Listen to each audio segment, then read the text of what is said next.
Elle accouche toute seule, sans intervention médicale, à l'hôpital. Elle s'appelle Jolie, 34 ans d'âge, congolaise de la République démocratique de Kinshasa. Elle vit en Afrique du Sud, dans la ville de Johannesburg.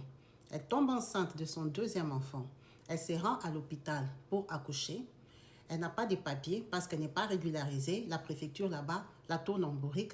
Donc, on refuse de la recevoir. On la laisse dehors.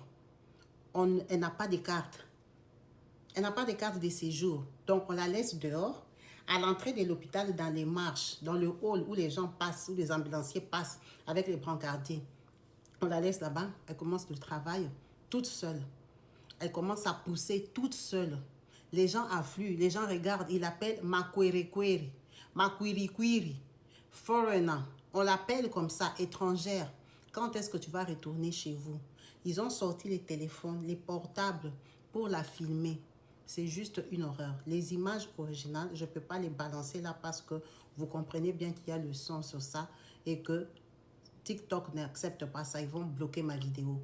Vous pouvez retrouver ça sur mon Facebook, Kabibi Show de TV. Sur Facebook, j'ai mis les images originales de Jolie qui est en train de donner naissance.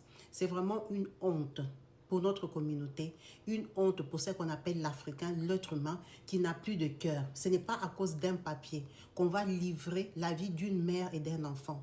Dieu merci, ils sont sauvés. Elle a accouché toute seule, elle n'a pas coupé son cordon. La photo est juste horrible à regarder. Elle tient son bébé comme ça avec son cordon par terre dans les escaliers, dans la saleté. Elle est à l'hôpital, imaginez-vous. Aucune assistance à cause d'un papier, à cause de l'argent. Je ne sais pas s'il avait ramené l'argent pour accoucher, mais apparemment en Afrique du Sud, les soins primordiaux comme ça sont pris en charge. En tout cas, elle a accouché toute seule, personne n'est venu à son secours et les gens étaient en train de l'insulter étrangère.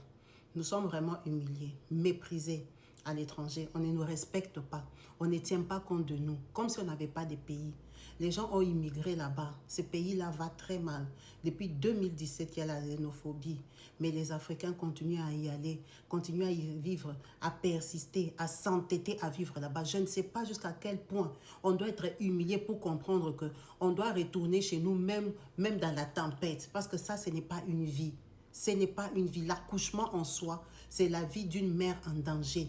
Tu mets ta vie en risque.